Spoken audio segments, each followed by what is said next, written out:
Hello, everyone. Another day, another discussion that we will be having right now.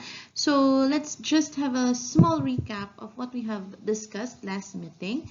Last meeting, we talked about the different theories on the origin of life. And we have several theories that seems to be probable or has a capacity to explain how life came to be. Right now, we'll be continuing the discussion on Earth's geological beginning. So how does Earth became to be as we have right now upon the formation of this planetoid, no, during our discussion on the Big Bang Theory. So before we go on the detailed discussion on how such organic monomers were formed and give rise to several biomolecules that we have right now and consequently could cause the formation of higher order or level of organization in the life, no? What do we mean by higher order organization in life? Ito na yung mga cells, we have now your tissues and organs and so forth.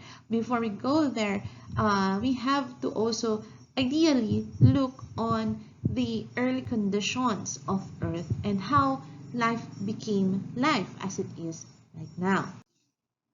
Okay, so previously we have already talked about the conditions of our early Earth. One of which is that our primitive Earth contains a very thin atmosphere that lacks free oxygen, since most of the oxygen are still combined with several chemicals or locked in with several molecules that we have on the primitive Earth.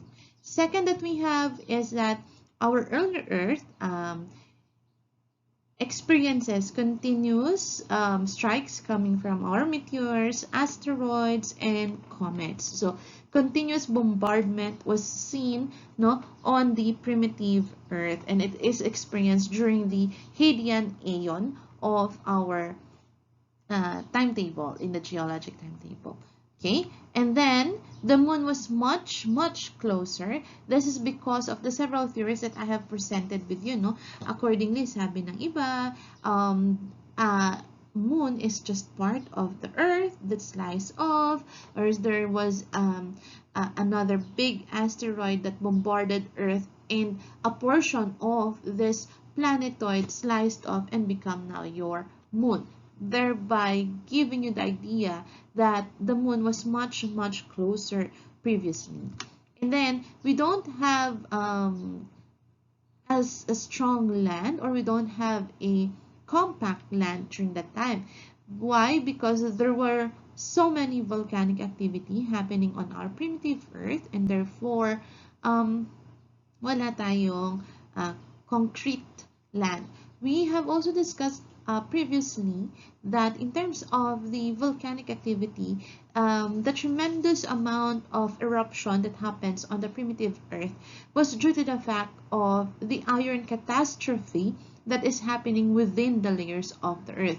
We have mentioned previously na we have iron catastrophe. This is because the density of your iron is heavier than that of other elements, no? Combined with nickel, they become now centered within the inner core, no? And solidified compared to your outer core, your mantle, and of course your crust, no? If we will be looking at that, nagkakaroon ngayon siya ng effect on the convection currents within the developing layers of the Earth because of the intense radioactivity happening because of the iron catastrophe. There is now, or there is a need to release that energy within the planetoid or the Earth planetoid. Hence, the eruption or the continuous volcanic activity during this time. Another one is that, or the last characteristic or happening in the primitive Earth is this, no? There was a yun nga, sabi ko kanina, there were no concrete land, no? It's a sea of molten magma and lava. So during this time, this was the very first part of the, or this is the birth of your primitive Earth during the Hadean Aeon, which is part of your Precambrian era. So during the Hadean Aeon, there were no life. Conditions was very harsh, no, like a Hadean area or parang hell type area wherein there's no land, there's continuous eruption, there is no continuous bombardment, there's nothing, there's no life during the primitive Earth. So we have also discussed or shown you, no, several evidences as to what makes this comments or these statements reliable and true. So we have presented several evidences. No? Ayan siya.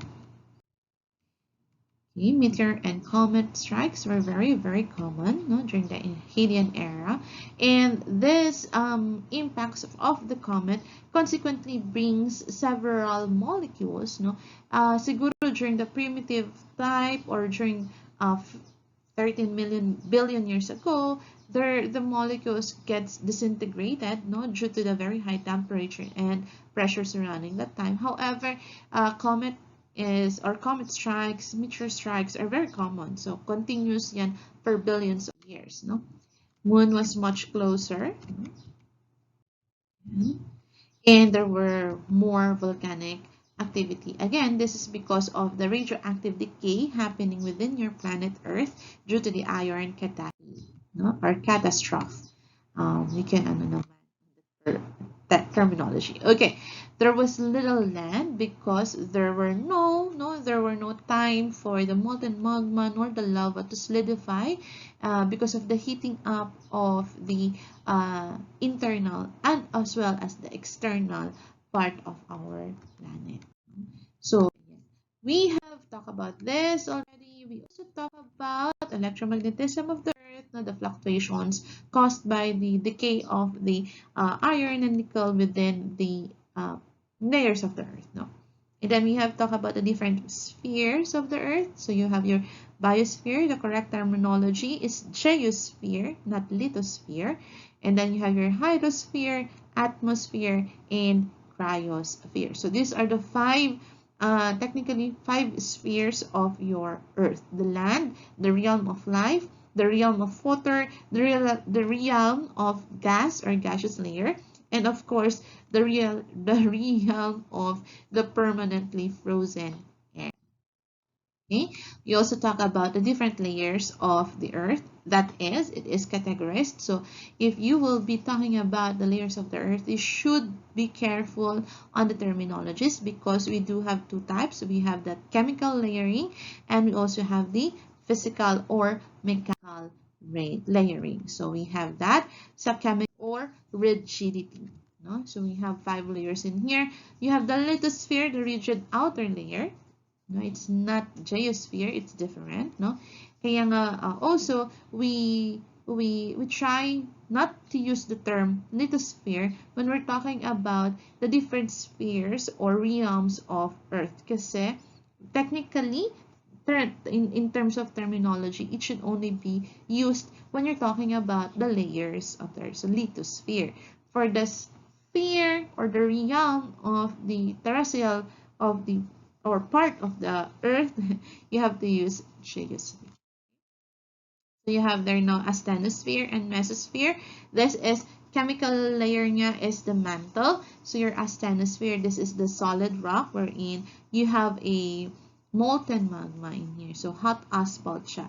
There's still viscosity, but the flow of the molten magma is slow, no, compared to liquid water. Then we have mesosphere, the middle layer, which is consequently the solid part of the mantle. And this is where most of the convection currents run from outer core, then going up to your lithosphere, which will now cause several cracks on our lithospheric plates, no? Then we have the outer core, the liquid iron nickel layer, and we have the solid iron nickel, which is very dense. This is now your inner core. So, ayan, we have different layerings, and each of this, for example, for the for the chemical layering of crust, we have two types. So you have your oceanic crust, and you have your continental crust. Your oceanic crust, they are very dense. They're made of basalt and they are young, thin and young. And then you have your continental crust. They are less dense and they are made of granite or granite. Now, mantle, yan, okay. Okay, now we have different discontinuities. You have the Mohorovicic discontinuity, you have the Gothenburg, and of course you have your Weisser discontinuity. These discontinuities are now in between the different layers of your Earth, and they are discovered because of the differences in the P and S waves when read upon the research or based upon the seismograph. So tinitingnan natin. And there are discontinuities, irregularities in the wave movement. So they have talked, or scientists believe that there's a discontinuous, because of the change probably in the amount or composition as well as on the pressure gradients that we have in here. No? Evidence that causes for us to know that Earth is layered, or what are the evidence that made or ensure that there is layering of the Earth? Of course, you have there now your P waves and of course your secondary waves. Your primary and secondary waves travels differently on different mediums. So your secondary waves does not travel on liquid, no? So or if there is like plasticity like happening in your asthenosphere and your mesosphere, still the secondary could still travel through. However, it is on slow pace. That's why you can see in here there is now angle of deflection.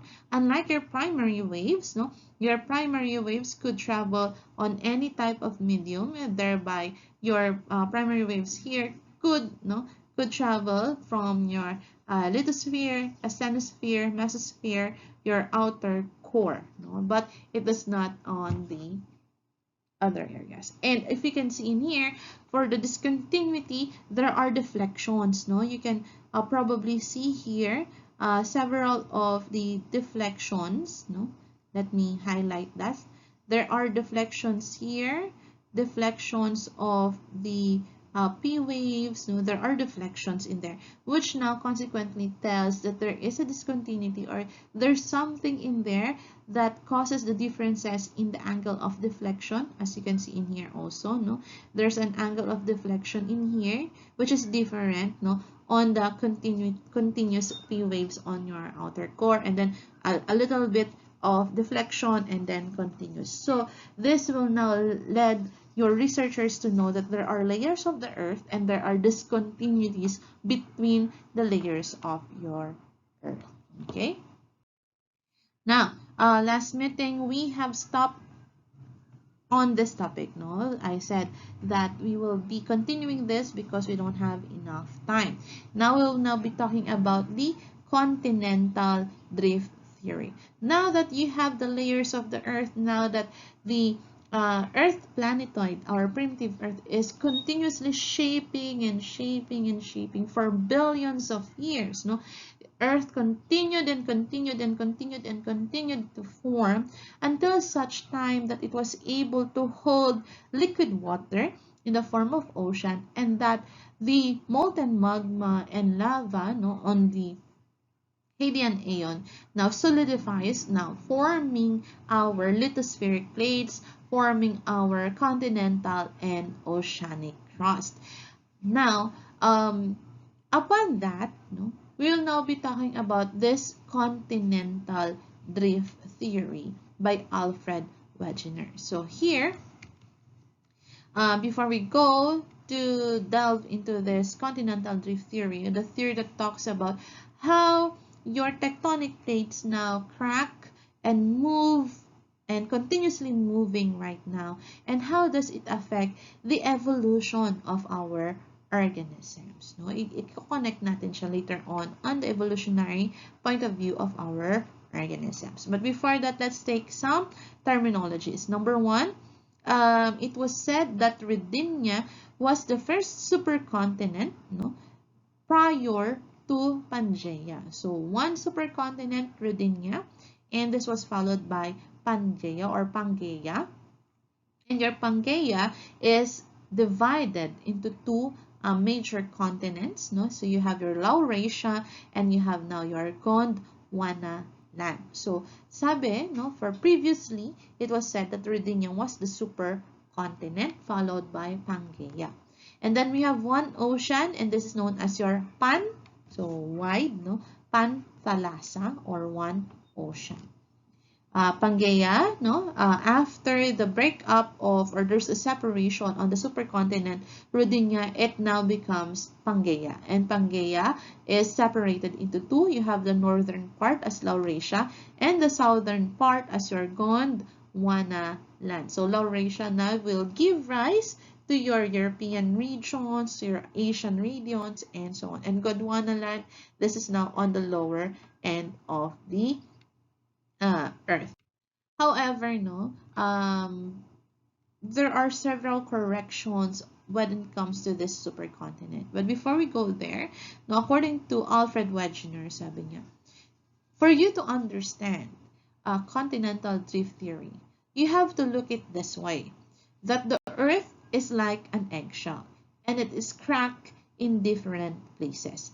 Though they are cracked, you can still, like pieces of puzzles, contribute or come it together, and they will form one continent for you.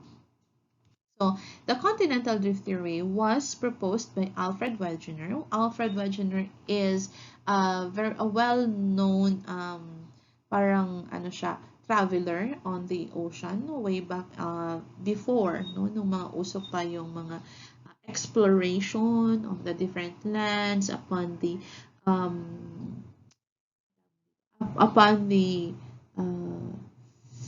birth birth ba upon when people learn how to navigate in the ocean, when people learn how to build ships, no, and cruise ships, no, they tend not to explore other parts of the earth, especially when they have proven that the earth is not flat, no.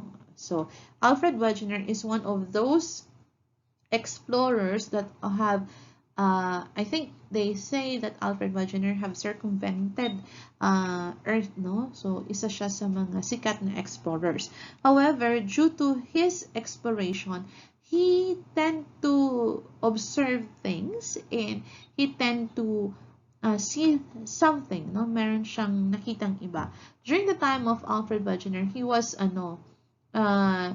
parang paid or parang, ang tawag mo dito, they were paid by the government or an institution to make maps, no, to create maps so that other explorers or other ships now could go sailing, and they will now know what are the routes to take, what are the lands to see, and so forth and so on. Alfred Wegener actually during their other times, so may mga kinreate pa sila. It's not only the land that they're exploring, but also the underwater ocean, no? According to Alfred Wegener, because of his experiences, because of his exploration, he's said to be that the continents on which we are riding or living on are drifting apart. So during this time, on the 17th, 18th, no, medyo close-minded pa ang mga tao. They tend to think nga, diba, that the earth is flat. So telling them that the continent that you're sitting, living, or standing right now is drifting is quite questionable to them. So according to Alfred Wegener, I have several evidences to back why could you say that the continents are really moving or separating. So number one is that according to him, sabi ko nga, he is a drafter also ng drawing sila ng maps, no? Sabi niya, one very prominent evidence for this is that there are matching coastlines between continents. Another one is that there are matching fossils and fossil records between continents that are far apart from each other, yet they have the same fossilized organisms. So question sa kanya, how come one continent and another continent has the same fossil. So there is matching with that, no? Another one, sabi niya, is that there are matching mountain ranges, no? If we will be connecting the coastlines of these several continents, there's also, no, continuous ranges na makikita natin. And these ranges have the same rock, ano, compositions, they have the same rock components or rock types, and also age, no? Another thing that they have observed is that there's also matching glacier deposits.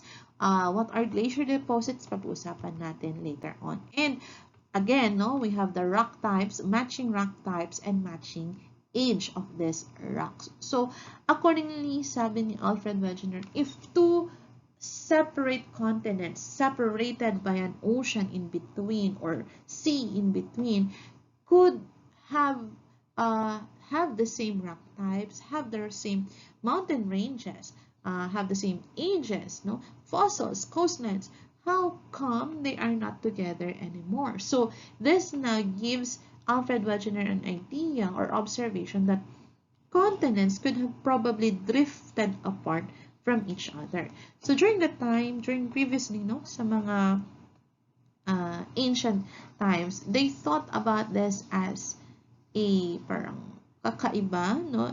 It's a very different idea, a very deviant idea to the norm that they are thinking. So it was not embraced, no, with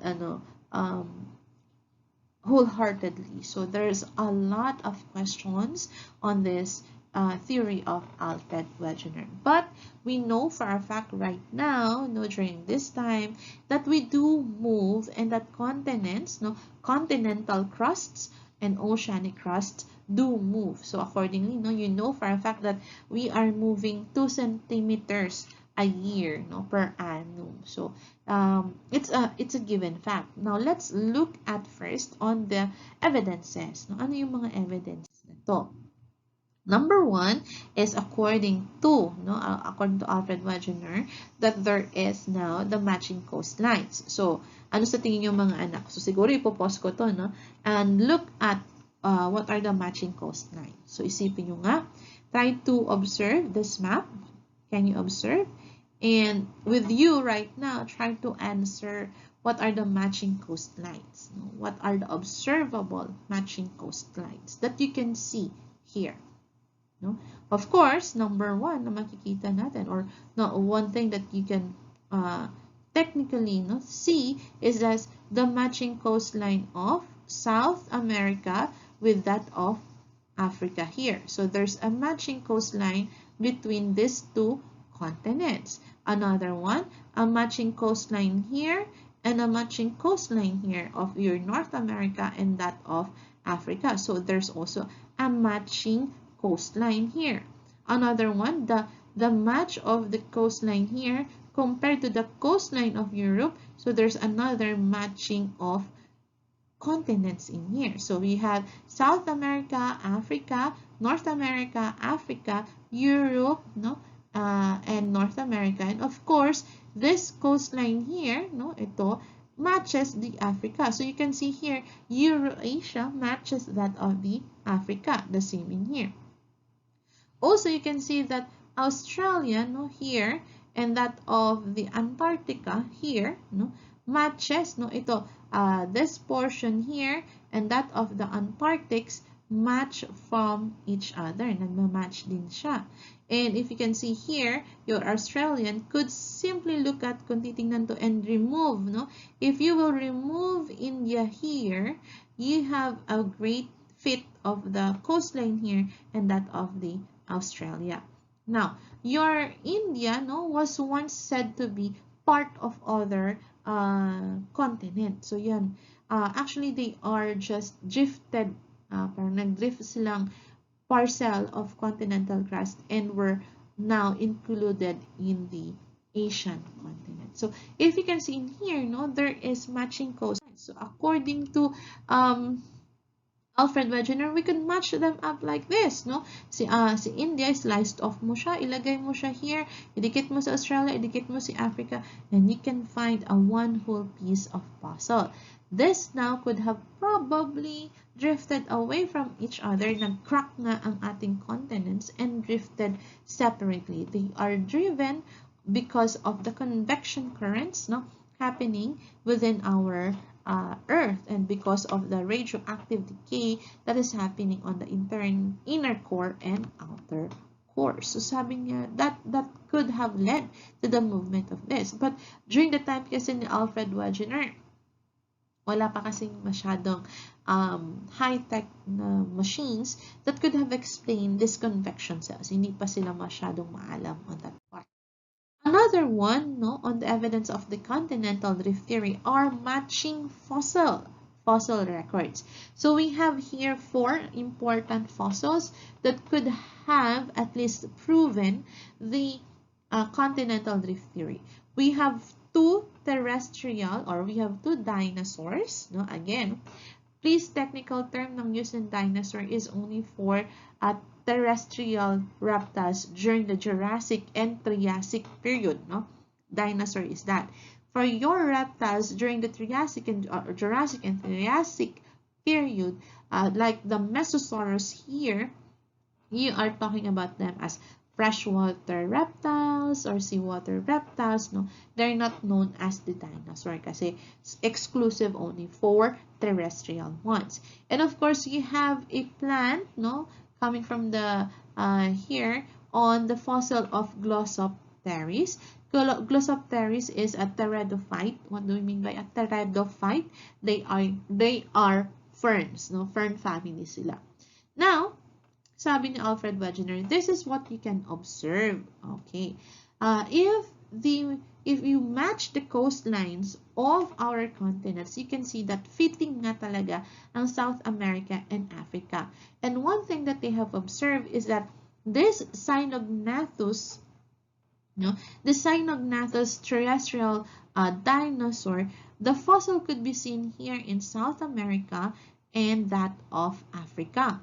So, according to Alfred Wegener and his advocates, according to them, if this is like what we have right now, there is the Atlantic Ocean in between, or the mid-Atlantic Ocean in between South America and Africa. How come a terrestrial dinosaur's fossil could be found in South America and could be found in Africa when they could not cross a very gigantic or very large ocean? So, and these dinosaurs could only walk on land. So, sabi niya, how come that happens? So, a lot were saying na they could be flown away by the flying reptiles and something like that. But to have multiple amounts or different amounts of Cynognathus fossils roaming in Africa and that of the South America, telling that even if these gliders, no, yung mga pterodactyl ba tawag natin doon, the flying reptiles, they could still not cross a very large ocean. No? So it gives you idea how come they could, you can find fossils in here. Another one is yung ating Lystrosaurus here. Lystrosaurus is also, no, a Triassic dinosaur, and the fossil records, yung kanyang mga bone fossils natin, mga bones natin dyan, bone remains, could be found in Africa, no? Could be found in India, and could be found in Antarctica. One thing is to look at, Antarctica on the present map is found at the bottom of the Earth, no? Nandito siya sa baba, and technically they are the cryosphere natin, no? And you have here your you have here your Africa and you have here your India. How come Listosaurus could, no, kung hindi gumagalaw ang ating continents, how come Listosaurus, a dinosaur, a walking reptile, crossed large amounts or very big oceans when they could not swim, they could not breathe, they could even not fly? But then again, the fossil records could be seen here. No?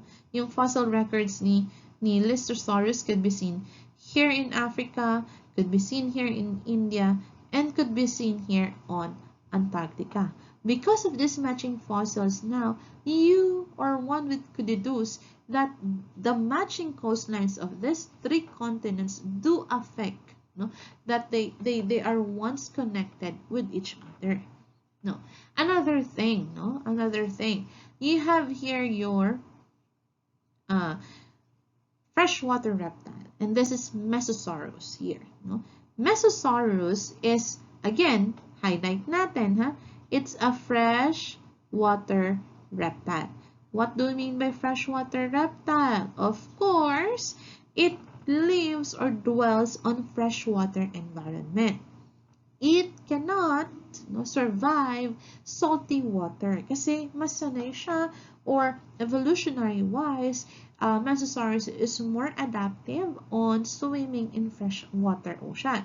And we have discussed, no, or you might have discussed the cellular transport, no, diffusion, passive diffusion, osmosis, no, in between hypertonic and hypotonic environment.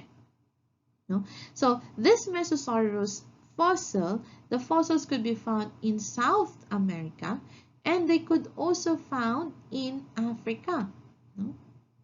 So contemporaries, or those that are against Alfred Wegener's idea, could probably say, this Mesosaurus have swim, no, it has swum, no, this ocean between here.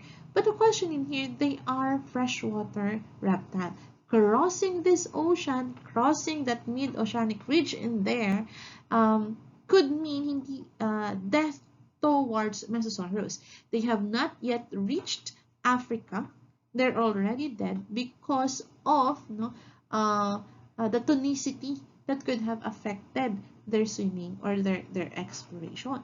So if that is the case, there's a high probability that this Africa and South America were really, no, they are really combined together, so to the point that there is now a freshwater environment to which this Mesosaurus could have been moving around, and therefore that's the only way for you to explain how come, no, paano nagkaroon ngayon ng what do you call this, ng fossil in your these two continents. No?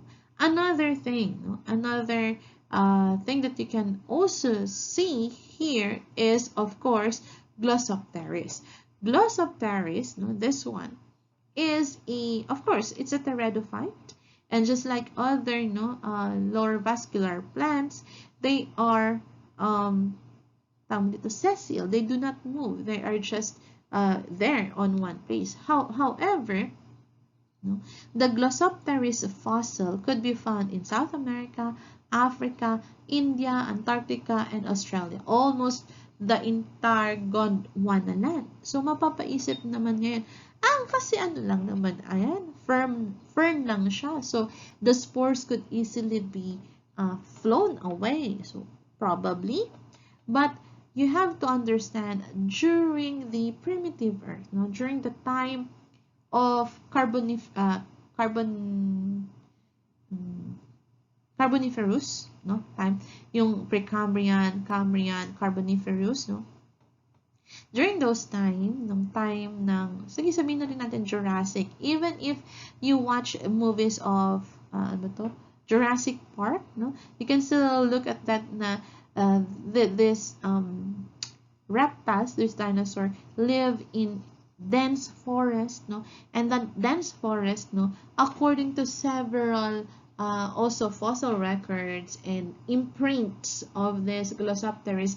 Glossopteris is a large fern plant. What do we mean a large fern plant? It's like a mango tree, no? Para siyang mataas pa siya sa mangga. It's like a coconut tree that we have right now. It's large, it's high, so therefore the spores that we're talking in here are not the common spores that you can see on the underside of the fern that we have right now. Yung if you can see ferns, yung mga fern po natin, pag tinignan nyo sa likod niya, may mga sorus tayo, yung parang itim-itim sa ilalim ng fern. That sorus or sori contains the spore. Imagine that sorus as big as you. So it cannot be easily flown away by wind, no? It cannot be like nadala lang siya ng hangin from South America, na travel siya sa, that's technically, well, siguro kung yan ay ipo-ipo or it's a very strong wind, it could be. But however, in terms of the imprints ng mga nakuhang Glossopteris fossils, these are large pteridophytes. So large that the wind could not bring or carry the spores or sorrows that it has. However, why is it that Glossopteris fossils and imprints could be found on a different continents? Kung yun ang titingnan natin, or if you will follow that, one would question, oh nga no, bakit? Bakit nakikita pa rin siya sa iba't ibang continents? This now could mean that no, the increase in the population, yung paglabas ng populasyon ng mga Glossopteris natin, would mean that if we can find them on separate continents, then there's a probability that before, these continents could be together or close together so that the Glossopteris population could spread around the world, di ba? Hindi siya pwedeng, parang ang labo na may mga dagat na naka-separate sa kanya. So, these are just some of the matching fossils that you can find. Talaga number one dito si Mesosaurus. We have here to have you an idea of how does your Cynognathus,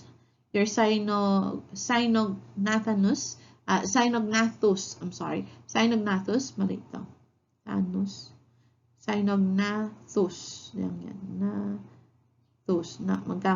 tayo. Cynognathus here and Listersaurus here. These are dinosaurs. They are walking, so swimming is not an option for them. You have Mesosaurus, but Mesosaurus is a fresh water, so you cannot find them crossing this vast ocean, because if they do, they are just burying themselves. So, mamamatay lang sila kapag kinross nila ito because of tonicity. No? Glossopteris, no, there are large, no, they are very large pteridophytes during that time. And another thing that they have, malitong na ilagay ko, pardon for this should be matching excuse me, glacial striations. Now, here, I think alam niyo naman, and you are familiar that Earth was, no, or have experienced ice ages, no, different ice ages during its geologic time scale, no.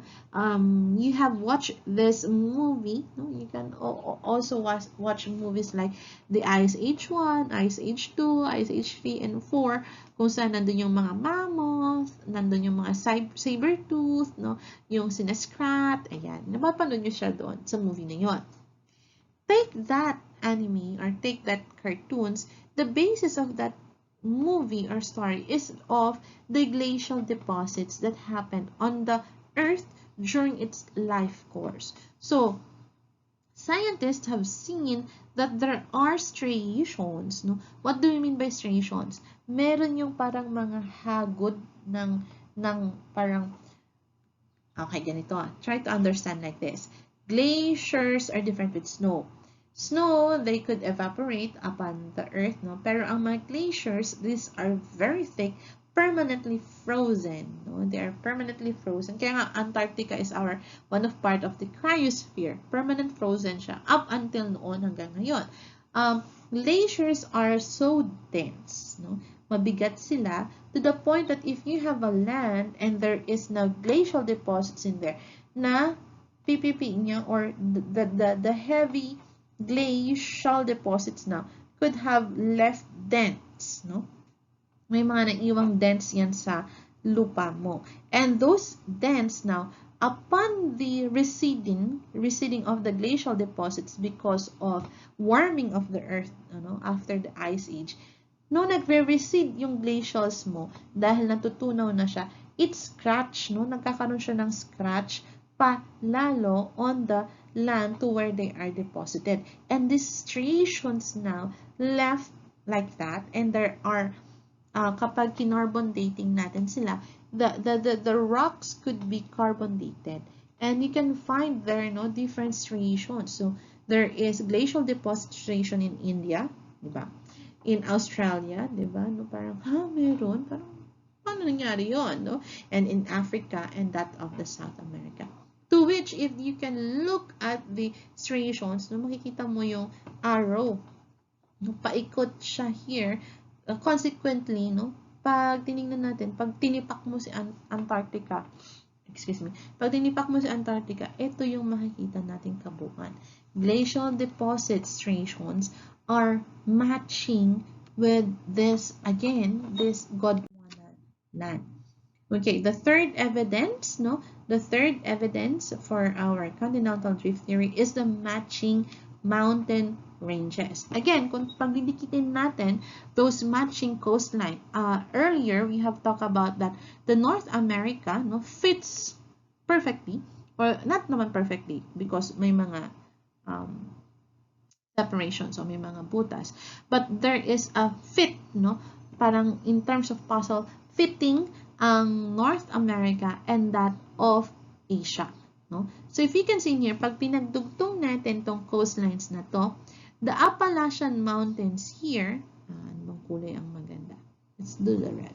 The Appalachian Mountains here, no, this one here, the mountain ranges here, no, coincides with that of the Caledonian Mountains found in Europe. So this one, no, this one and that one, these two match. No? Nagmamatch yung mountain range. If you can look, no, if you will, pagdikitin mo yung map, mapakikita mo that the Appalachian Mountains, parang continuous yung kanyang form, continuous yung range niya pag dinugtong mo siya sa Caledonian Mountains. And what is also, no, what is also amazing is that scientists did rock typing. They tried to see what are the rock types of Appalachian Mountains and that of the Caledonian Mountains. And ano pa nga ba? They do match with each other. Even the age of this the rocks that they have found on these two mountain ranges, the Appalachian and Caledonian, match together. So is that coincidence? Is that just mere coincidence? I don't think so. So if you can say, if you put it together like this is your Appalachian here, and this is now your Caledonian here. So ito yan, there, at ito yan, here. So kung titingnan mo, the mountain range here is straight, no? Parang masusundan mo na, parang dire-diretso siyang ganyan. And when they did rock typing and when they did rock aging, they have observed that these two mountain ranges match. You can also find several mountain ranges as outside, no? May mga iba pang area that it seems like the mountain ranges do match. So mapapaisip ka, how come? Is that a coincidence in there? Tatlo? Is that coincidence? No? So mapapaisip ka ngayon. Now, you have to understand, no? In the current times, alam natin that the lithospheric plates or the tectonic plates are the ones cracked and not the continents. Ano tong mga plates na to? These are the lithosphere that we have, no? Yun yung mga nasa underwater natin to where the crustal crust or the continental crust sits up, no? Ito yung lithospheric plates natin, and then you have here your continental crust or the continental plates riding below, andun sa ilalim, ang mga lithospheric plates. And it is the lithospheric plates that are cracked, no? Kaya lang nagmumukha lang kasing crack yung continents natin because we can technically see them. But technically, correctly, no, it's the lithospheric plates that are cracked. And this is where I think Alfred Wegener was parang na-condemn, parang not naman condemned, or the continental drift theory was not accepted as it is. Kasi, ang ina-explain niya is that, for example, this is oceanic crust, at nandito si continental crust, o yung bundok, no? So, technically, sabi ng mga scientists, kung gumalaw si oceanic crust, dapat gagalaw din si bundok. So, kung gumalaw ang continent mo, automatic gumalaw din ang ocean mo, hindi naman daw ganun na nangyari. That was the misconception of Wegener before, that this is your oceanic crust and this is your continental crust. Consequently, pag gumalaw itong nasa taas, gumalaw din ang baba. Pero, if that's the case, bakit nagkakaroon ng widening of ocean rather than, di ba, kung gumalaw ang taas, gumalaw ang continental, sumusunod lang dapat din ang ocean. Pero bakit ang ocean mo daw, andyan pa rin siya? Right now, lumalaki pa nga siya. So, ibig sabihin, naiwan siya, sabi ganun. So, hindi totoo yung sinasabi mo.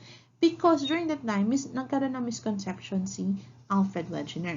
What happens is that, because again, no, sabi nga natin dun sa crust kanina, your oceanic crust is very dense. Mabigat yan. So, kung kumpara sa continental crust mo na magaan, ang oceanic crust mo lulubog. So, nakalubog ang oceanic crust mo, nakaangat ang continental crust mo. So, you have here, mababa, and then ito yung continental crust. If that's the case, kapag nakagalaw si continental crust, it technically could also move the oceanic crust. Or kapag gumalaw si oceanic crust, mamumove niya rin si continental crust. Ito yung mas tama. If that's the case, you have to understand, no? Again, sabi nga natin, oceanic crust and continental crust, they are the ones, no, part sila ng lithospheric plates. And the lithospheric plates, as you can see in here, are the ones cracked, not the continent. So, meron tayong sariling plato. May sariling plato ang Pilipinas, and we call that as your Philippine plate. This is because we are surrounded by two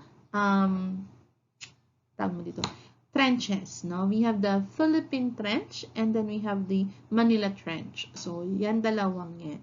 And later on, mapapansin nyo, maganda ba na nasa trench tayo? So, malalaman natin siya. So, you have here, you have trenches in here. Ang tawag naman sa trench na nandito sa may part ng Japan, sa taas niya is the Aleutian Trench, no? Yung mga Aleutian Trench tayo. Excuse me.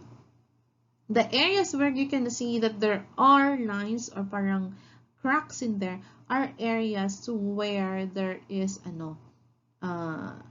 trenches, no? Kaya nga sinasabi, no, we have here, for example, you have Australia in here, and then you have New Zealand. I think this is the New Zealand, natamaan siya. New Zealand, may sarili pa yung may sarili siyang plate. Ang nakikita lang natin is yung ibabaw, pero pag tinignan mo yung New Zealand, napakalaki pa niya sa ilalim. It's not yet floating. Recent discoveries. Now, what causes for the lithospheric plates to be cracked is actually, ito na yung pinag-uusapan natin, the radioactive decay within the core natin, and that decay causes now several currents, no, convection currents affecting our mesosphere here, no, mesosphere and asthenosphere, and consequently affecting our lithospheric plates. How that happen? So, titingnan natin yung global tectonics ngayon. In the global tectonics, makikita nyo there are spreading areas here, no? May spreading areas ka dyan. You have subduction areas in the here. No? Pag-uusapan natin. These are because there are upwells and downwells on our mantle area. Ano sinasabi mo, ma'am? So, let's look. No? In essence, if you have this lamp, yung parang magma lamp na usong-uso before, no? If you have something like this, try to observe the gooey material rising, and then when it reaches the top, it goes down and then up and goes down. The idea of this is also could be applied on our layers of the earth, consequently affecting the drifting of our lithospheric plates. Ma'am, ano sinasabi mo? Okay. You know for a fact, during the primitive Earth, no, there was a iron catastrophe. That is, most of our iron and other heavy metals or heavy elements come now inside your inner core and your outer core, which have a different chemical composition with that of the mantle. Now, because of that, the heavy metals, including their isotopes now, no, come in o nandito siya sa inner core natin. So here, may mga isotopes. Remember, isotopes are very unstable, and because of that instability or unstability nila, it causes them to go back to their natural, stable form. But going back to stable form will cause a release of energy, a release of electromagnetism, a release again of energy, consequently heat, no? And then itong isotope mo will come back again and back and forth and back and forth. There's radioactive decay. The decay nito causes a release of energy. Tandaan nyo lang ha, the decay of the isotopes or elements within your inner and outer core causes release of energy. The release of energy could be in the form of heat or it could be in the form of radiation, no? Towards your outer core. Now, what happens is that here, dito sa yung mesosphere, near your outer core, what happens is that the materials here, no, yung mga materials natin dito, gets heated, na umiinit dito. So the degrees, no, sabihin natin degrees Celsius temperature, nainitan ito. And because the molten magma here are heated by the radioactive decay or energy coming from the decay of the radioactive isotopes on your core, what happens is that the molten magma liquefies and they become hot. And the tendency is that if the material is hot, lava man yan or magma man yan, tendency is that its density is lower compared to the cold molten magma. So yung hot magma mo, now it's very hot, because of its temperature, no, gumagaan yung density. The tendency is that that very hot magma now will start to upwell or rise on your mesosphere until it reaches your asthenosphere, until it moves. Dahil mas mainit pa siya, technically, mas magaan pa siya kaysa yung malamig na nandito, aakyat siya here. But once it reached the ocean crust or even the continental crust near the lithosphere, no, upon the magma reaching the asthenosphere here, what happens now is that it becomes colder compared dito sa mga umaakyat or nag-upwell. Since the magma now gets colder, it becomes molten. And the colder you are, mas heavier you are. That is why you tend to sink down. As you can see in here, there are now sinking magma. Okay? So, since lumalamig ka, pumapasok ka na ngayon dyan sa asthenosphere mo, pabababa ka, nagda-downwell ka naman. And once you reach the mesosphere, of course, there's no tendency, no, na umiinit ka na. But then again, compared to those molten magma na dati nang nandito sa part na to, no, mas mabigat pa rin sila compared sa kanya. So, mas mabigat pa rin itong arrow natin. I'm sorry. The magma that we have here on the arrow is still heavier. Ano ko ba ito? Mas mataas ang kanyang higher kg. Kg talaga. Wala namang kg. Higher yung kanyang density. So, mas mabigat pa rin siya compared to here na mga magma. So, what happens now? Andyan pa rin yung kaninang nag-start na itong pumasok on the inside of the mesosphere compared to here. So, you have to remember this. Your molten magma, once they get heated up by the energy released from the radioactive decay of your inner and outer core, it heats up. Umiinit siya. And once it becomes hot, the density of this material now becomes less. Gumagaan siya. And because it's less, it goes up or nag-upwell.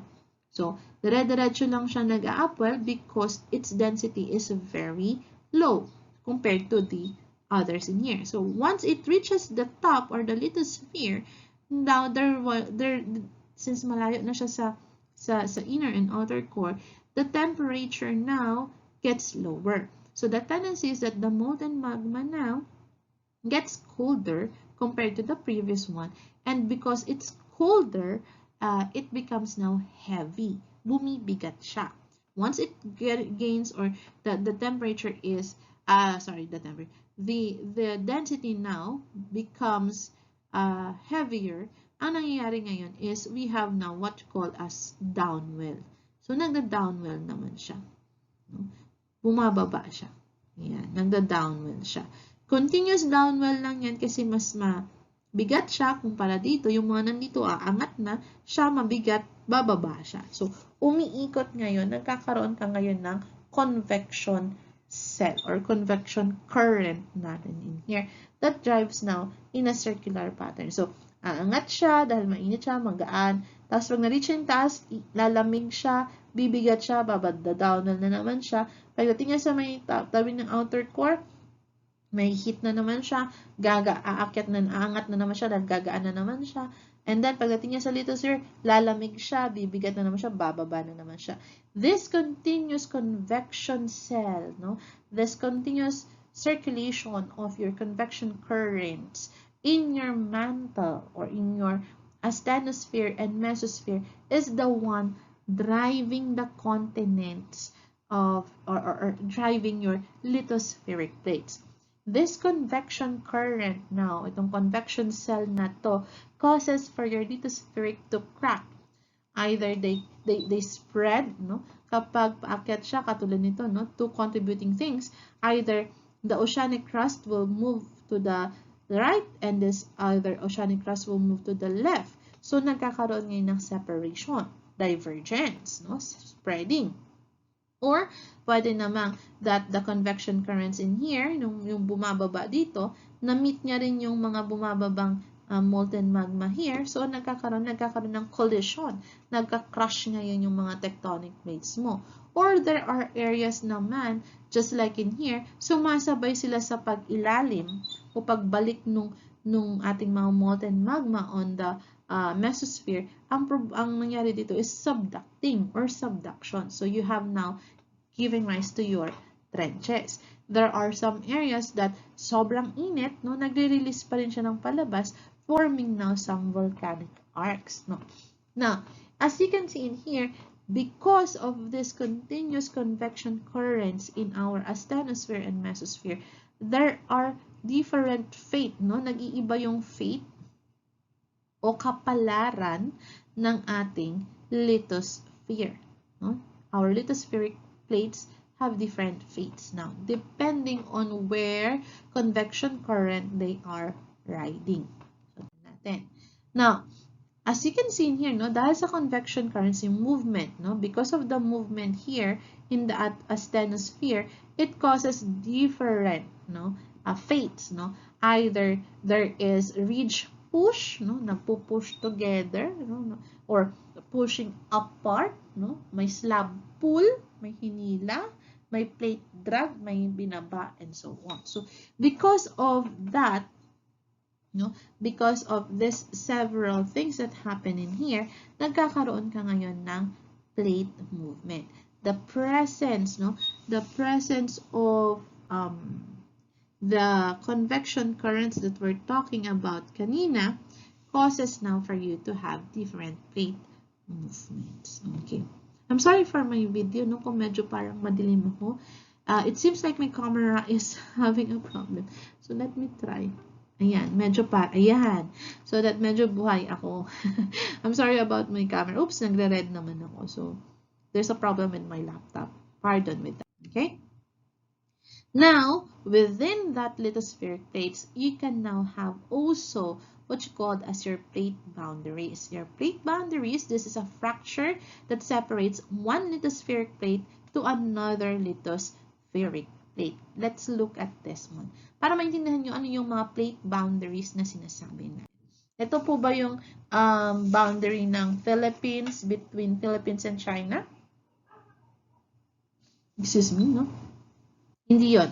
Uh, yung sa mga bansa-bansa, no, yung mga area of responsibility, mga yan. Philippine area of responsibility, that is more on economical and political. Plate boundary is a natural, no, natural boundary that separates lithospheric plates. We have three boundaries, no? We have three ways for you to understand this boundary. One, you have what you call as your divergent boundary. Divergent boundary is where the two lithospheric plates move apart from each other, forming now ridges. Ito yan. No? We have second, we have the convergent boundary. There are two forms, no, or different types of convergent boundary. Convergent boundary is, this is where your lithospheric plates now come together, no?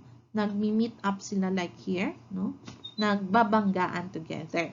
There are, I think, three, no? Pag-uusapan natin three probable consequences when we're talking about convergent boundary.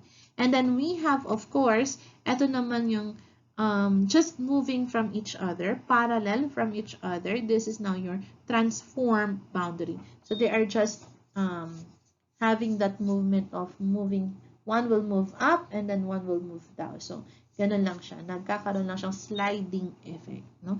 Transform boundaries. Now, let's talk about these different boundaries. No? Pag-usapan natin, first off, how does divergent boundary being created?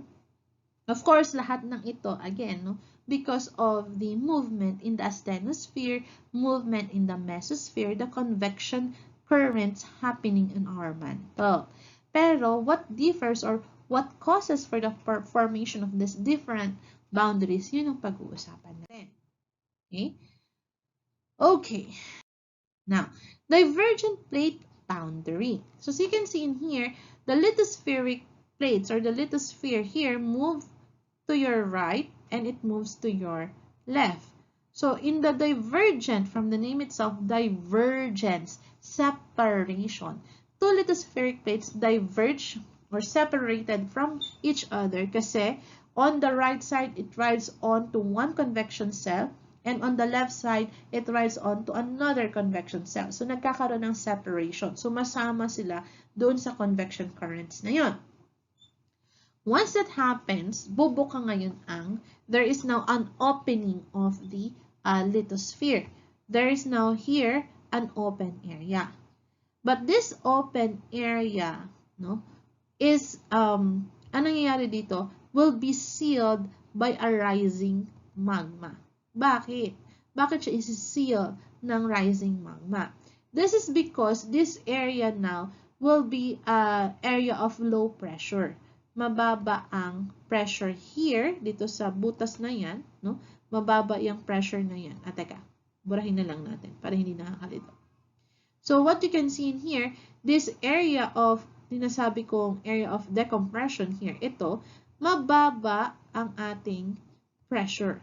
No? They call this as area of decompression because it's a low pressured area and here, mataas ang pressure natin. So technically, concentration gradient again from high to low. So since there's a high pressure here, high pressure, Pascal, sabihin ko na lang. So, high Pascal here, tapos mababa ang Pascal here. So, ang tendency from high to low. So, umaangat ngayon yung magma mo, sealing or closing now the ridge or closing now the lithospheric plates in here, forming now a ridge in between. Okay?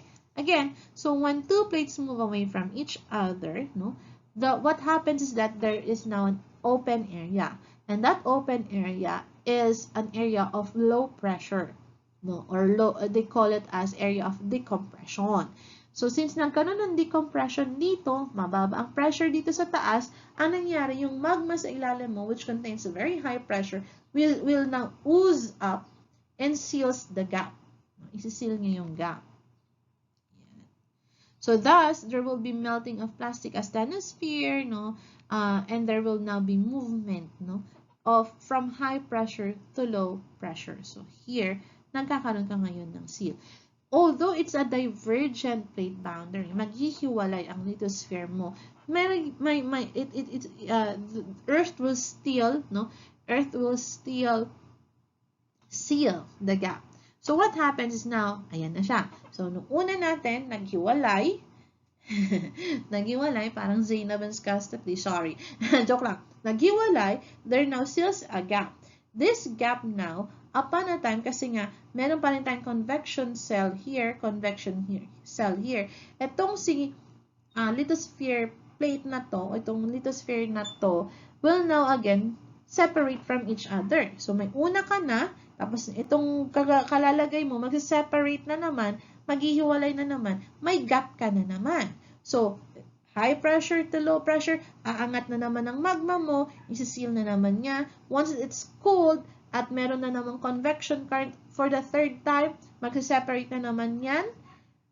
So, yung may una ka, may pangalawa, at yung bago mo lang dito, because it's riding again on the convection currents, maghihiwalay na naman. May open na naman na area of decompression, aangat na naman siya for the fourth time.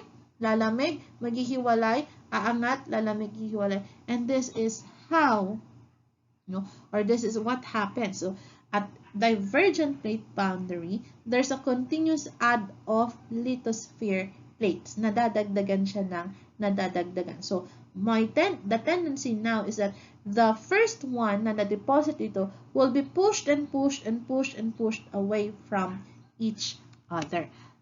Though they are being pushed on the side, walang butas in here. Why? Because they are being sealed, and those sealants mo, yung pinantakip mo doon, are being pushed again by the rising magma. Magsiseal, ipupush na naman, rising magma. Magsiseal, ipupush na naman siya. So there is now a lengthening lithosphere plate near your divergent plate boundary. A very good example in here is, of course, our mid-ocean ridge. Excuse me. The mid-ocean ridge between Africa, this is your Africa here, AF, no?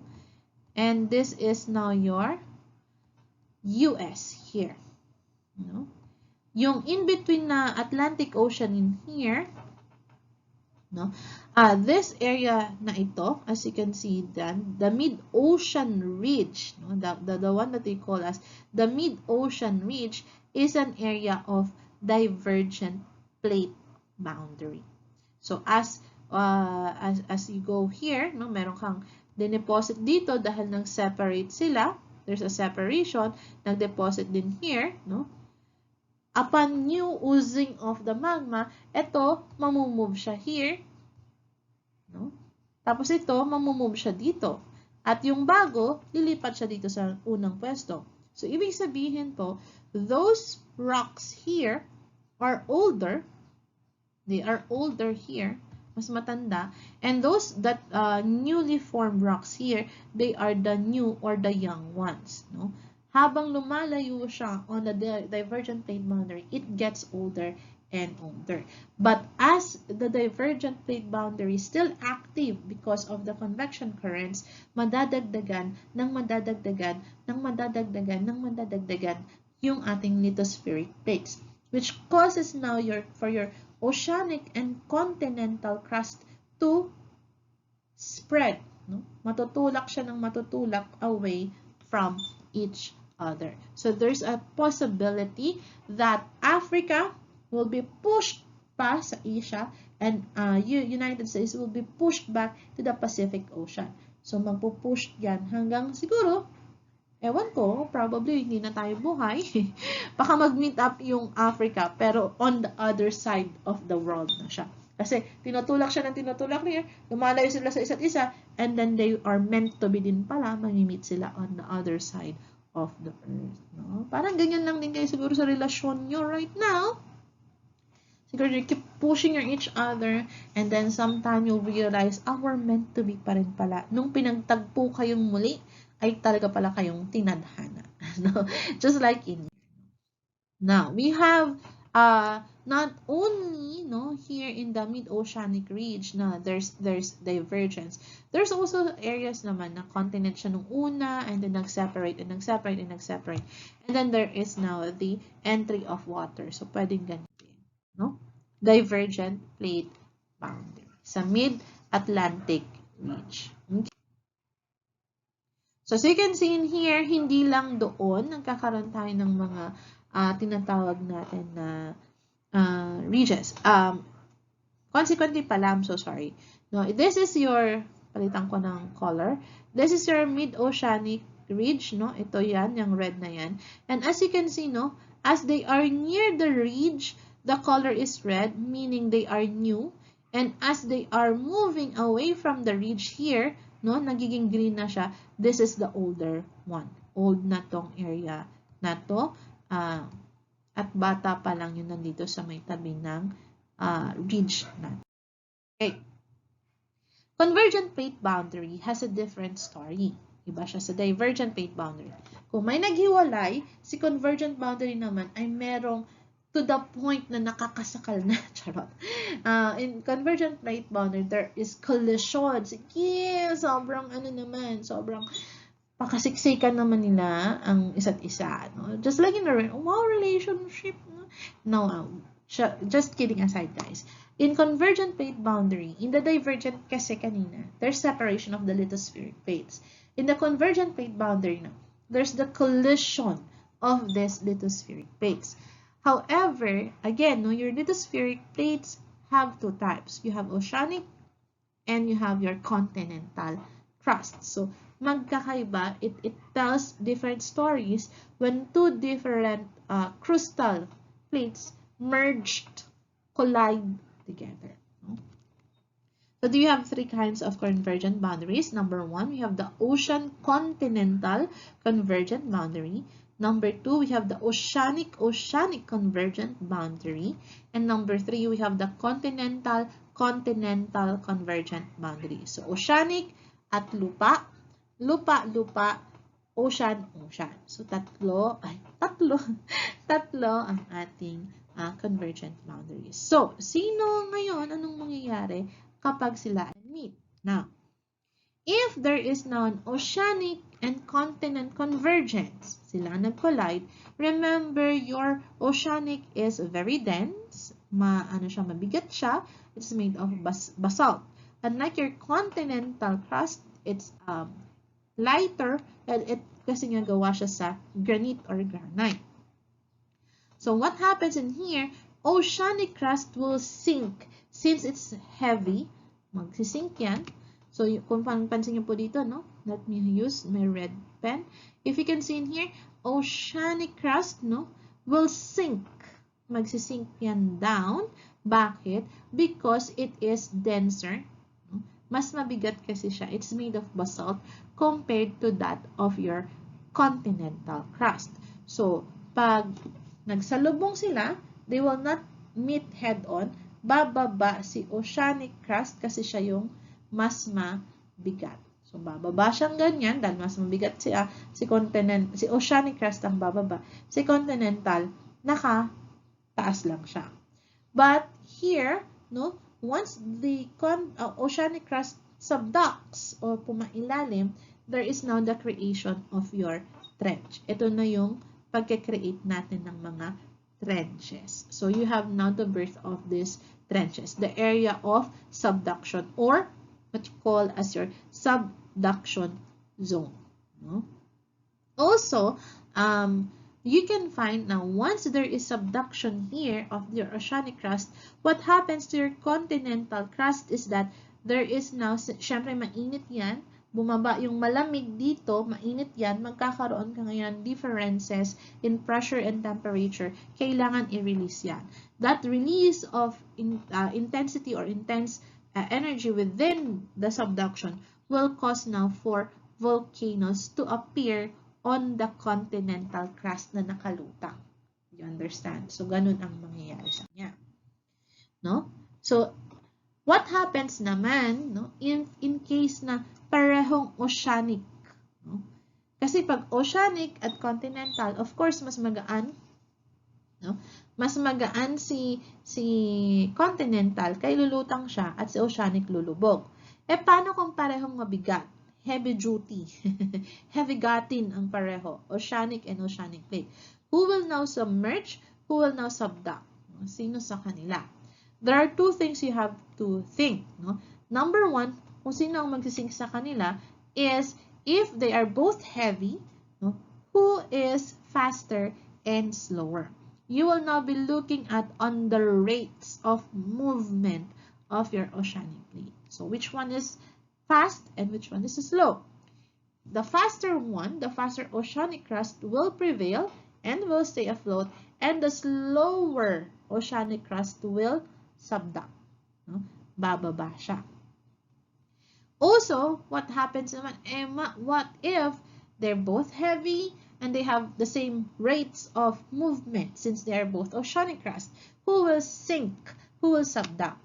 You will now look at on the age. No? What happens in here, the old oceanic plates will subduct and the new oceanic plates, yung pinakabata, will stay afloat. Same with that of the previous. There's still subduction zone. There's still formation of the trench here. Ang kaibahan lang is that since it does not involve continental crust, here, no, since mainit pa rin on the subduction zone, lalabas pa rin yan, there are no formation of your volcanic islands or what you call as your volcanic island arcs. There's still formation of subduction zone, ayan. And then you have now your volcanic island arcs. And this is how Philippines, Japan, Indonesia, and Malaysia were formed. Yes, we are products of subduction of oceanic crusts, two oceanic crusts. The difference is that kanina, no, sinabi ko sa inyo, Philippines, you have the Philippine Trench and you have the Manila Trench, two trench on the other side. So what happens is that these are both oceanic, silang pareho. On the two sides of the Philippines, no, may isang trench. Ang nangyari dito, oceanic din. Sa kabilang side, oceanic din. So what happens is that you have subduction zone here sa Philippines, ha? In the Philippines, you have subduction zone here and then another subduction here. So there is now an intense eruption of volcanic or volcanoes in our area. And this is the main reason as to why Mayon volcano keeps on erupting. No, nag-erupt siya. And this is also the reason why Taal volcano is never settled. Hindi siya nag-settle. And also, there are some areas na rin. Actually, Pinatubo, ilang taon na ba siya since nagkaroon siya ng eruption? 1990, 2000, 2010, 2020. So 30 years. I think in the classification of active volcanoes, 50 years ata before you can say, there's a year kasi kung ilang taon para masabing inactive na siya. But technically,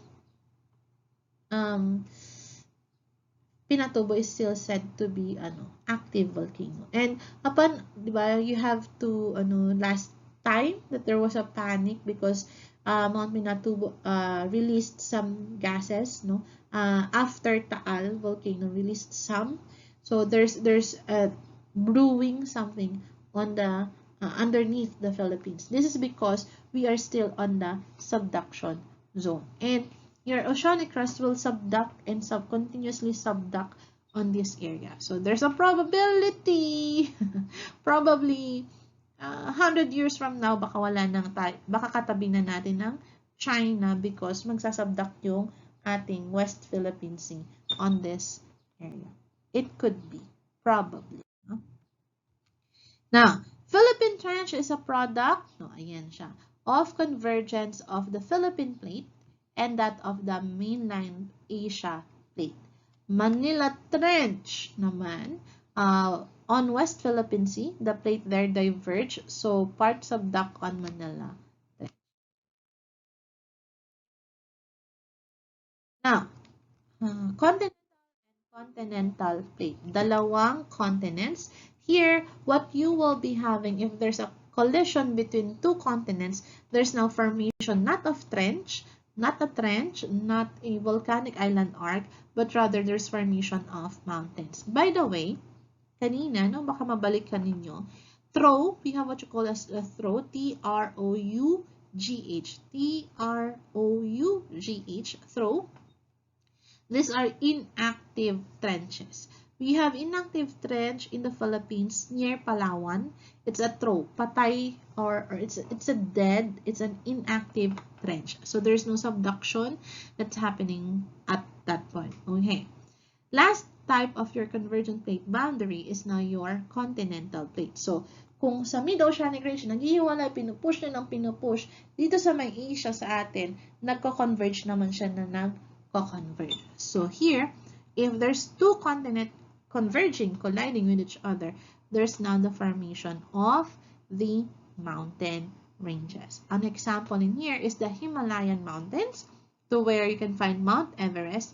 You have their Appalachian mountains,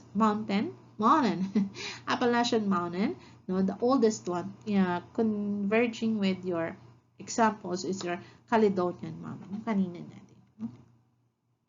So there's now formation of mountain range. So here in Himalayas, no, there is a collision, no, nagkakaroon tayo ng collision on the China area, dito sa China area, and that of the Indian area. So, nagpo-push yan sa atin dyan. There's a collision, there's convergence na nangyayari. There's also subduction pala on that. Mamaya pag-usapan natin. So, here, no, nangyayari in here, in Himalaya. Sige, dito na lang tayo sa Himalaya.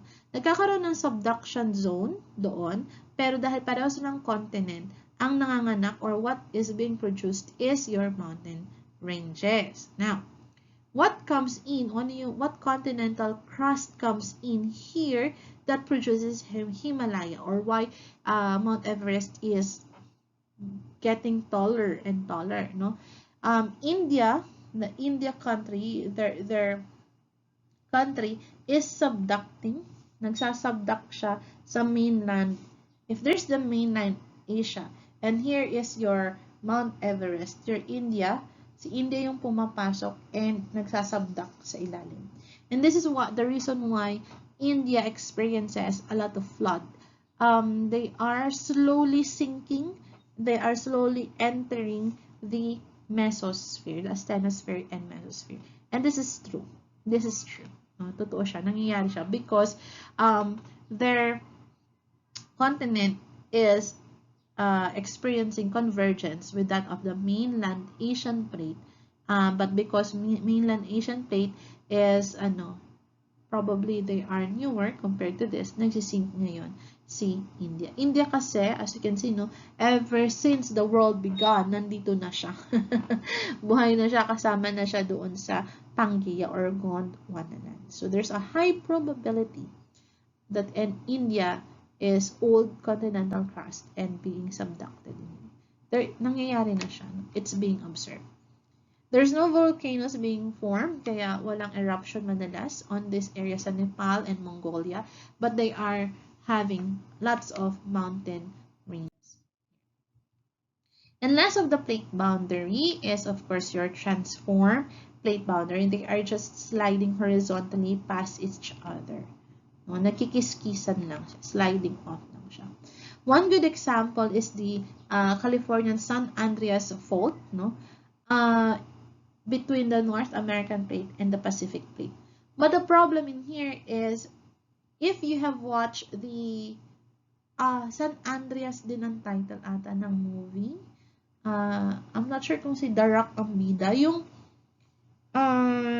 nag-crack yung San Andreas Dam ba yun? Yung there's a city living here, and then there's a dam on the top, and then the San Andreas Fault it slide, nag-slide lang siya ng sandali, nag-earthquake, nag-slide, nag-crack yung dam, bumaba siya sa mainland city, doon sa city.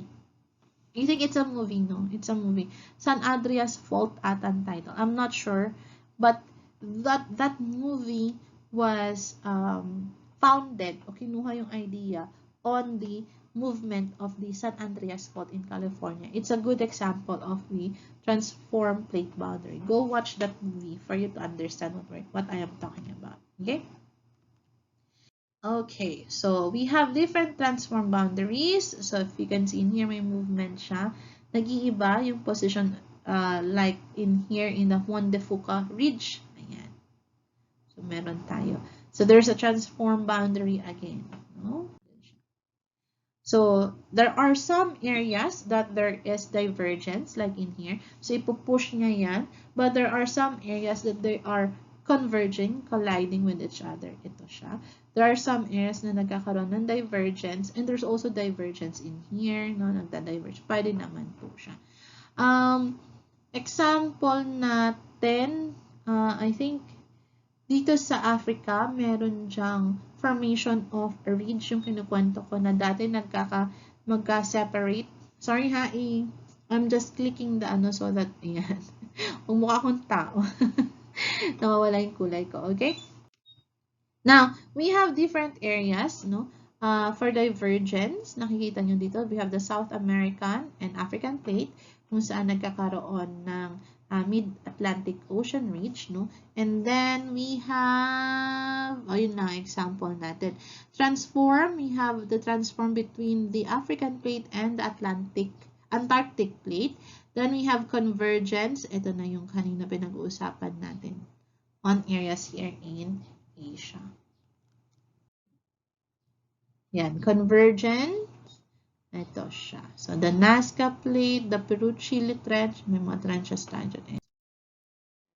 Ito, Australian-India Plate. Yan, nagkakaroon ng convergence din dito. Excuse me.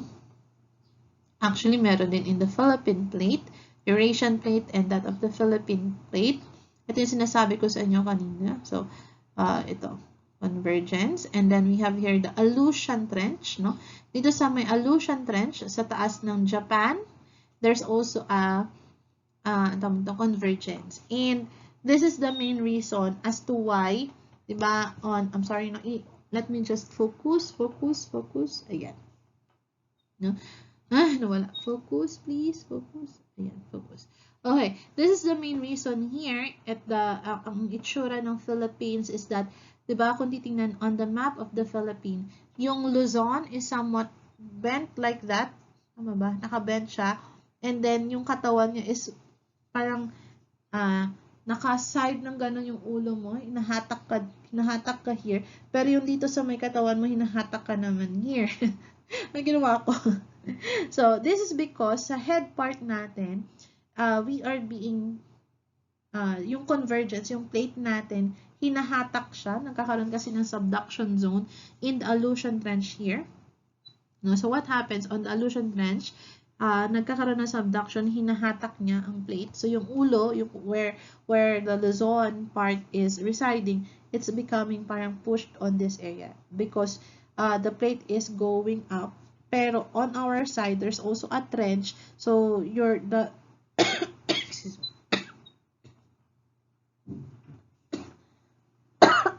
Excuse me.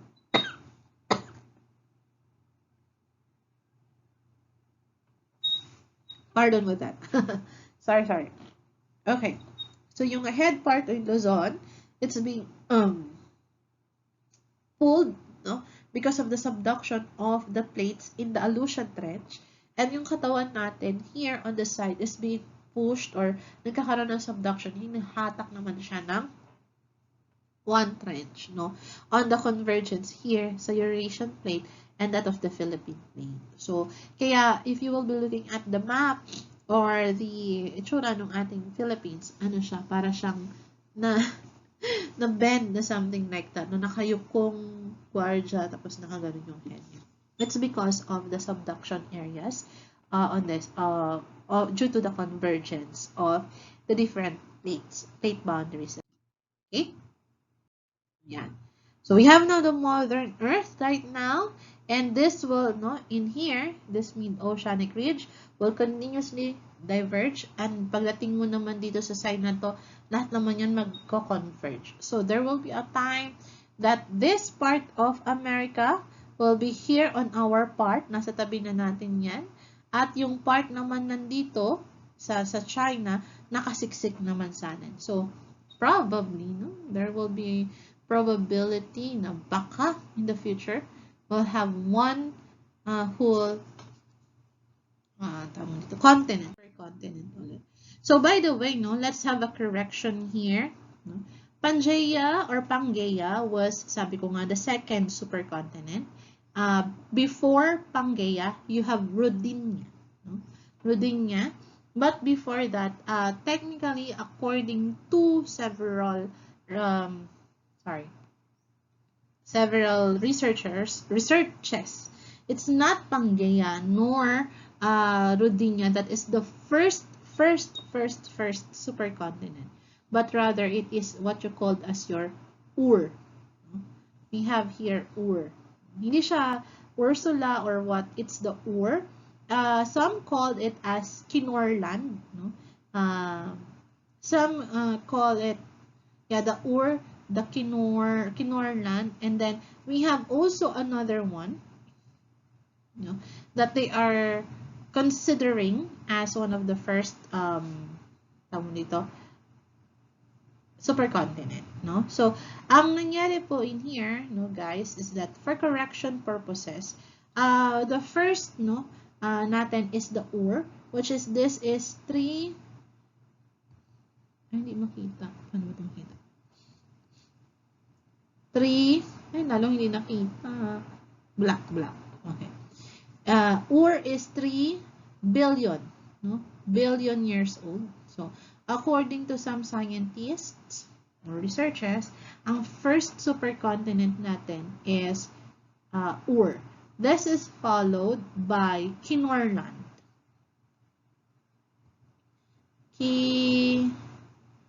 Kinor, K-E-N-O-R. Sorry, nasa pad lang ako nagsusulat, no? Kinorland, no? Which is dated naman 2.5 billion years ago, no? And then this is also followed by, according to some of the Chinese, no, this is now followed by Nuna. Chinese naman ang naka-search nito. We have Nuna, or some call it as Columbia, no? Columbia, since spelling ng Columbia, ang hirap naman magsulat sa ano.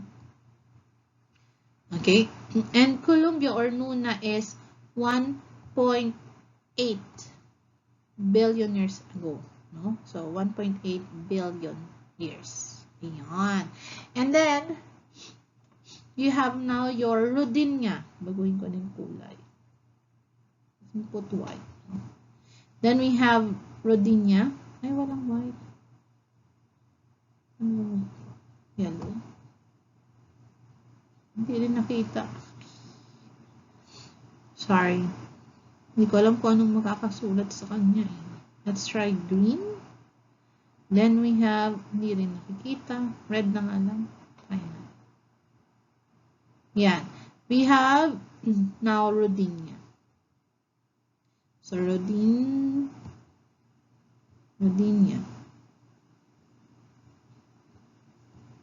Ayan. Which is now, accordingly, 1.1. So, 1.1 billion years ago. Again, no, correction lang in here. If you will be looking at this, no, ang alam lang natin, or alam lang mostly when you were in high school and elementary, is that the first supercontinent is Pangaea. Some says it's Rodinia. But technically, no, based on several researches, that the first supercontinent in the world is Ur, which is dated 3 billion years ago. This Ur separated, no, it was deconstructed into separate continents. And then upon the separation, they nag-separate sila, and then they built again, no? After 500 million years, no? Nagkita na naman sila on the other side of the earth. This now becomes your Kinorland.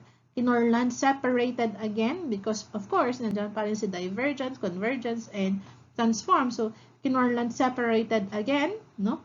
They separated again, and then they move on the Earth away from each other. At one point, they meet again on the other side. And now, this become now your Nuna and or Columbia. Nuna or Columbia, 1.8 billion years ago. Nag-crack na naman siya, umikot na naman siya, and then nabuo siya ulit, Rodinia, 1.1 billion years ago. And then si Rodinia nag-crack ng kaunti, becomes now, or after some years, after some time, 240 million years ago, naghiwalay yan, lumipat na naman siya, nabuo na naman siya, becomes Pangaea. Pangaea crack, becomes Laurasia and Gondwana land up to the present time. So, excuse me, according to our scientists, our Earth experienced a construction, deconstruction, construction, deconstruction of supercontinents. So, ngayon, we are living on the time that the continents are not together, no? But because there's still radioactivity on the inner core, consequently will drive the convection currents on our asthenosphere and mesosphere, it will now cause for the lithospheric plates to crack, form, crack, and form. So next time siguro, hindi na Pangaea, may kasunod ng pangalan on another supercontinent. But for correction purposes, again, our first supercontinent 3 billion years ago is known as Ur. Then this is followed by Kinorland 2.5 billion years ago. This is followed by another supercontinent, Nuna or Columbia 1.8 billion years ago, followed by Rodinia 1.1 billion years ago, and Rodinia, the next supercontinent, is Pangaea 240 million years ago. So ayan siya. So there's a continuous construction, deconstruction, construction, deconstruction. Because buhay ang mga plate boundaries, we have divergence, convergence, and okay. Let me just emphasize what I'm talking about. India, no? India, excuse me. India was part, no, on the Antarctic area, and it's because of the subduction zone in here, because of the convergence on the Eurasian plate, may subduction doon ng lithospheric plates natin, ng mga oceanic crust natin, nagsasubduct siya in here. To the point that India now slowly move up towards the Eurasian plate here. What happens is that when India now gets the hang of lumapit na siya sa Eurasia plate, nagkaroon naman din ulit ng subduction. Why? Because India is an old continent. So what happens in here? As you can see, unti-unti, meron din siyang oceanic ridge here na nabubuo sa may Atlantic. Pinupush niya pa further sa India papunta kay Eurasian plate hanggang sa nandito na nga siya. But the problem in here is that, excuse me, India is slowly subducting sa Eurasia plate. So, ito yung Eurasia plate mo, ito yung India mo, nagsasubduct siya ngayon pailalim. This is the reason why marami kayong napabalitaan when it comes to na sa India na lagi silang binabaha, na parang tumataas ang ocean sa kanila, and so on and so forth, pumapasok na yung ocean water sa India. It's because they are now feeling, excuse me, they are now feeling the impacts of the subduction of your convergence effect. So, nagsasubduct na siya sa loob. Kaya, there will be a point in time, probably, matagal pa naman siguro, mga thousands of years, before half of the India will be subducting. But they are slowly subducting in the Eurasian plate, creating now your Himalayan mountain ranges. So, yun yung nangyayari ngayon in our no. Another one, Hawaii. No, Hawaii is a product of ocean-ocean convergence. There's no formation of volcanic arcs here. So, ayan. Kaya tuloy-tuloy ang eruption in in Hawaii. So, nagkakaroon ka ngayon ng different tawag dito, island arcs. Island arc 1, island arc 2, 3. Ayan si Kauai, Oahu, Maui. Ayan na siya. And yung pinakayang nga daw si Hawaii. Tapos mayroon pang kasunod and so on. Island arc siya. There could be a probability na in the future, the Hawaii area or the Hawaii Island arc will become like that of the Philippines. Na isa siyang malaking landmass. Kasi continuous ang eruption. No? So, if you can see in here, there's a lot of activity. No? Nakikita natin yung mga malalalim na area, the formation of the trenches, no, may mga area na mababaw lang naman siya, no, and there are a lot of areas ng volcanic activity, earthquake activity, and as you can see, no, excuse me, and as you can see in here, the ring of fire, the Asia ring of fire, this one, that one, hindi pala nakikita. Ano ko ba ito? The Asian ring of fire here. Ayan, no? Ito. Kung nilalagyan kong swirl. Ang pangit. Let me try to correct that. Ay, hindi mabura. Basta, this area of, this area of, there. Ang tanggal. Buti naman. Okay. This area here. Wait lang. Area here. Black. Come on. The area here, here, here, here. Kung saan meron, there's red, yellow, and green. There. And this one, no? The known as the ring of fire. The Pacific ring of fire has the most active one. Kasi there is convergence, divergence, transform plate boundaries on this area. So that's all. Okay? So, okay, and this will now end our discussion. I hope you learned something new, and you learned some of the, or clarified some of the things that are misconceptions of you. And if you have any queries or questions regarding our topic, you can message me on the messenger, on our GC, or personally directly to me. Or we could talk about it next time that we will be having our synchronous classes. So if you don't have any more things to say, ginawa akong discussion. But then again, for that, thank you everyone. Have a great day and I hope you learned something. Bye everyone.